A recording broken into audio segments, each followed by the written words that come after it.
atas begitu banyaknya limpahan nikmat dan karunia-Nya kepada kita semua. Salawat serta salam semoga senantiasa tercurah limpah kepada baginda kita tercinta Nabi Allah Muhammad Sallallahu Alaihi Wasallam. Hadirin jamaah salat tarawih yang sama-sama mengharapkan ridha Allah Subhanahu Wa Taala. Mungkin bagi para hadirin tidak asing lagi yang namanya Google Map. Betul kan Bapak-bapak, Ibu-ibu? Nah, biasanya kalau kita buka Google Map itu kita tulis tujuan dulu atau kita buat rute dulu? Tujuan kan? Tujuan baru rutenya keluar. Itu untuk menuju satu tempat tertentu di dunia. Yang kemudian jadi pertanyaan adalah, sudahkah kita menentukan tujuan dari kehidupan kita? Kalau Google Map udah biasa. Nah, sekarang sudahkah kita menentukan tujuan kehidupan kita? Apakah kehidupan kita ini sampai mati atau ada kehidupan lagi? Setelah mati ada kehidupan lagi atau selesai, Bapak Ibu? Ada kan? Nah, berarti tujuan kita apakah sampai mati atau sampai terakhir ujung dari perjalanan kita? Ujungnya mana, Pak? Bu? Surganya Allah Subhanahu Wa Taala. Nah, jelas kan? Berarti kita semua alhamdulillah sudah menentukan tujuan kita adalah surga Allah Subhanahu Wa Taala. Berarti semuanya sudah sepakat bahwasanya tujuan akhir dari perjalanan kehidupan kita adalah surga. Yang jadi pertanyaannya adalah, sudahkah kita mengikuti rute menuju surga? Jangan sampai tujuannya sudah jelas tapi rutenya salah. Kira-kira sampainya ke tujuan? Tidak akan sampai. Makanya selain rute, selain tujuan, kita juga harus kemudian mengikuti rute yang benar, rute yang tepat. Karena bisa jadi orang yang awalnya tujuan ke surga terpeleset salah rute, jadinya sebaliknya. Dari mana kita akan mengetahui rute sampai kepada tujuan kita? Kira-kira dari mana rutenya? Al-Qur'anul Karim. Jadi kalau kita ingin benar-benar menuju ke dalam surganya Allah Subhanahu Wa Taala, berarti kita harus mengikuti rute yang rute tersebut termaktub di dalam Al-Qur'an. Jelas, detail. Tinggal kita jalan. Dalam Al-Quran disebutkan dalam surat Az-Zariyat ayat 56. Bunyinya, a'udzubillahi minasyaitonirrajim, wa ma khalaqtul jinna wal insa illa liya'budun. Tidaklah aku ciptakan jin dan manusia kecuali hanya untuk menyembahku. Itu kata Allah. Artinya rute kita menuju surga adalah ibadah. Nah, yang jadi pertanyaan berikutnya, apa makna atau apa arti ibadah? Kalau kita hanya menghitung ibadah yang kita lakukan itu hanya apa-apa yang kita lakukan di masjid, berarti tidak seluruh kehidupan kita jadi ibadah. Padahal seluruh kehidupan kita kalau ingin menuju surga, itu semuanya harus menjadi nilai ibadah. Makanya kita nanti akan temukan makna ibadah dari kitab Majmu'ah Fatawa. Dalam Majmu'ah Fatawa itu menyebutkan begini, al-ibadah ibadah itu adalah ismun jami' likulli ma yuhibbuhullah wa yardah. Sebuah istilah yang mencakup seluruh aktivitas yang dia bertujuan untuk Allah mencintainya dan Allah meridhoinya. Artinya seluruh kegiatan kita dalam kehidupan ini ketika ditujukan untuk mencari cinta dan ridho Allah, maka itu disebut ibadah. Ketika kita akan berbicara, yang jadi pertanyaannya adalah, apakah kata-kata yang saya keluar ini menjadikan Allah cinta, Allah ridho atau tidak? Kalau ternyata perkataan ini bukan sesuatu yang Allah cintai, bukan sesuatu yang Allah ridhoi, kira-kira harus kita ucapkan atau harus kita tinggalkan? Kita tinggalkan. Usaha misalkan, wih ini untungnya gede, keuntungannya besar sekali. Tetapi jangan lupa bertanya, apakah usaha ini membuat Allah mencintai kita, membuat Allah ridho, atau sebaliknya? Itu kalau tujuannya surga. Tadi ya, kalau tujuannya surga.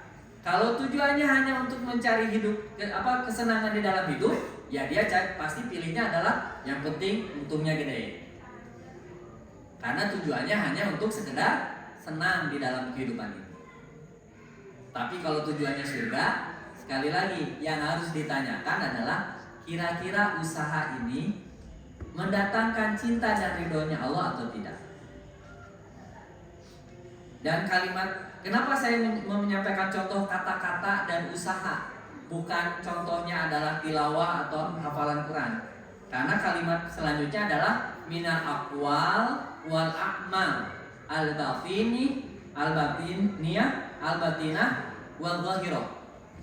Baik sesuatu itu bersifat perbuatan ataupun perkataan, baik perkataan itu yang tersembunyi maupun perbuatan yang terlihat. Jadi misalkan begini, contoh aja ya, misalkan kita komentar ada orang yang baru beli kendaraan baru, ih kayaknya itu kendaraan habis cicil deh, tahulah saya juga. Nah itu perbuatan batin yang tidak diketahui oleh orang lain, itu akan dihisab oleh Allah Subhanahu Wa Taala. Jangan salah. Jadi kalau istilah Sunda nama gerentas hati, nah itu akan dihisab oleh Allah SWT. Makanya jaga hati. Jangan kita komentar sesuatu yang tidak perlu kita komentari. Kan nggak ada urusannya orang beli barang, kendaraan, mau nyicil, mau cash itu kan nggak ada urusannya dengan kita, gitu kan? Kan kita juga tidak berkurang uang dari kita, gitu kan? Nah, tapi ketika itu terucap dalam hati, atau misalkan ada yang bawa bawa tas bermerek, kayaknya mah itu imitasi, dijamin bukan asli. Nah, komentar itu walaupun di dalam hati itu adalah perbuatan yang nantinya akan dihisab oleh Allah SWT. Makanya orang yang tujuannya surga itu bukan hanya menjaga lisan, tetapi juga menjaga hatinya. Jangan sampai lisannya menyakiti orang lain, jangan sampai hatinya kemudian dengki, iri kepada orang lain. Sekali lagi, itu bagi orang-orang yang tujuannya ke surga. Kenapa demikian? Kenapa saya mengulang-ulang tujuannya ke surga? Karena begini, Rasulullah pernah menyebutkan dalam salah satu sabdanya, seluruh umatku, kata Rasulullah, semuanya pasti masuk surga, kecuali yang tidak mau. Para sahabat kan bingung, kok ada sih orang yang gak mau masuk surga gitu ya? Karena kalau saya tanya, Bapak Ibu mau masuk surga? Pasti jawabannya mau, gitu kan? Tapi kenapa Rasulullah menyebutkan ada orang yang gak mau masuk surga? Nah, Rasulullah kemudian menyambung ketika ditanya oleh para sahabat, ya Rasulullah, siapakah orang yang tidak mau masuk surga? Kata Rasulullah, orang yang mentaatiku, mentaati Rasulullah, dan tentunya saja mentaati Allah, itu pasti akan masuk surga. Tetapi orang yang tidak mau mentaati Allah dan Rasulnya, berarti itulah kelompok orang yang tidak mau masuk surga. Makanya kenapa kemudian rute kita untuk menuju surga adalah Al-Quran dan As-Sunnah. Dan di situ jelas bagaimana kita melakukan aktivitas, mulai dari bangun sampai kemudian tidur kembali, bahkan tidurnya itu jadi ibadah, itu harus kemudian sesuai dengan tata cara adab-adab yang diajarkan di dalam Islam.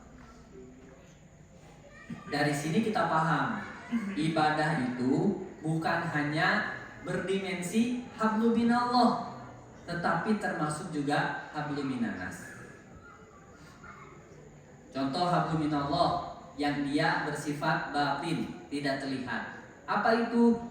Iman kepada Allah Subhanahu wa taala, bahwasanya Allah melihat setiap gerak-gerik tubuh kita, setiap apa yang kita ucapkan, bahkan setiap apa yang diucapkan dalam hati kita, Allah tahu.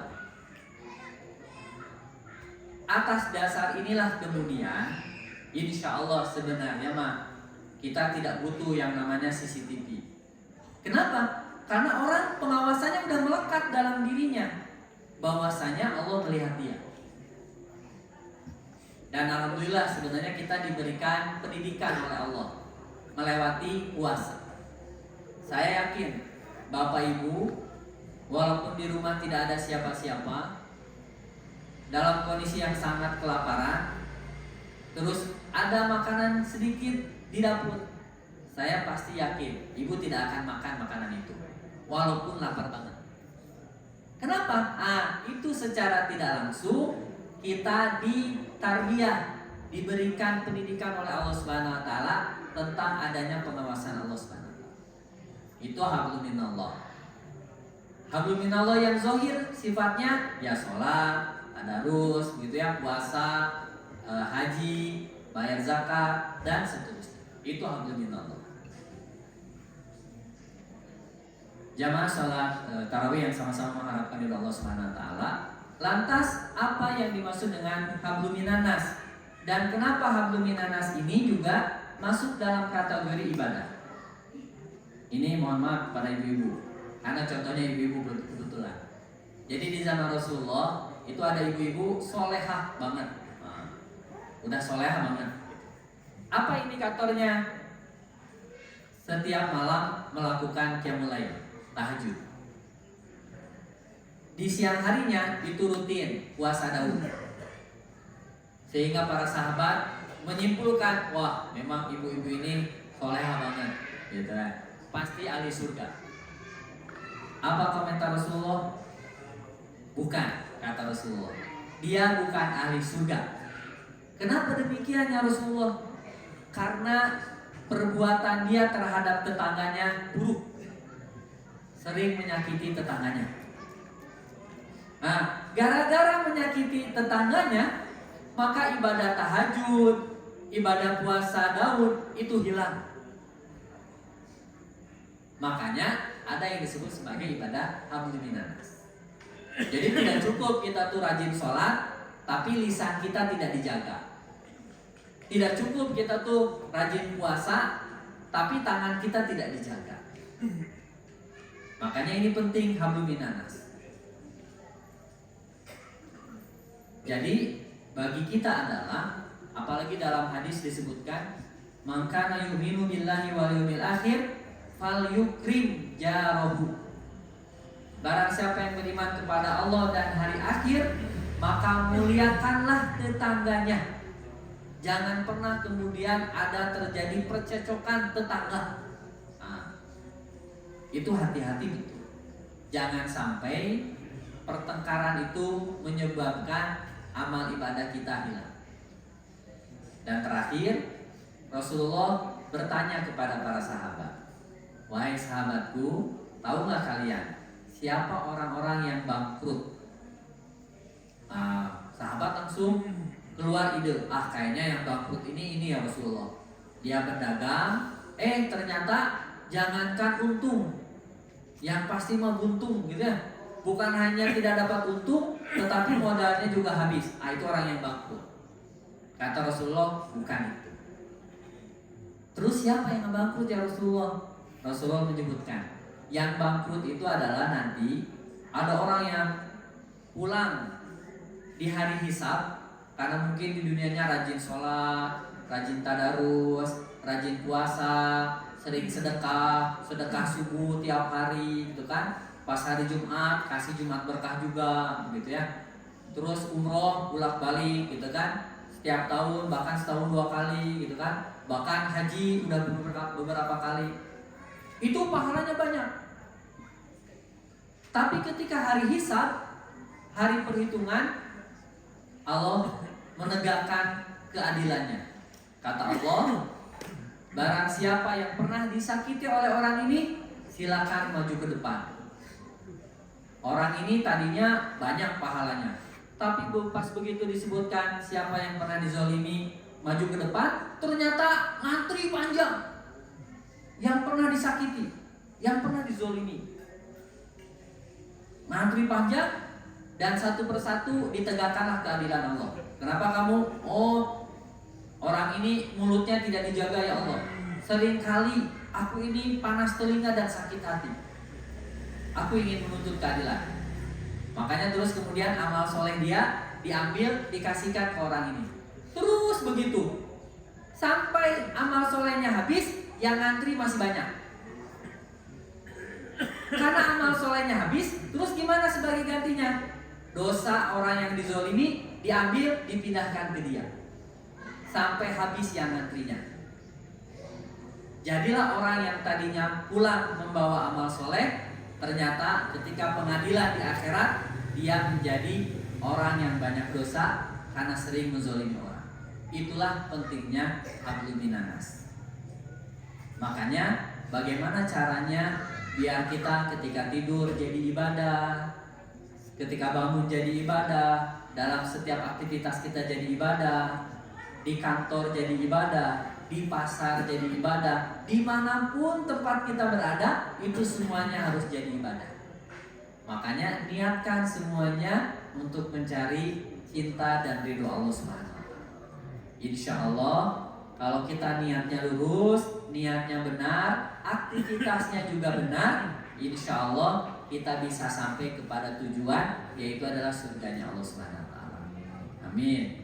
Mudah-mudahan kita tentunya saja terus dibimbing oleh Allah untuk bisa memenuhi, untuk bisa kemudian menapaki rute yang ada di dalam Al-Quran dan As-Sunnah sampai akhirnya kita mencapai tujuan kita di surganya Allah Subhanahu wa taala. Mungkin sekian dari saya. Bila taufiq wal hidayah. Assalamualaikum warahmatullahi wabarakatuh. Waalaikumsalam warahmatullahi wabarakatuh.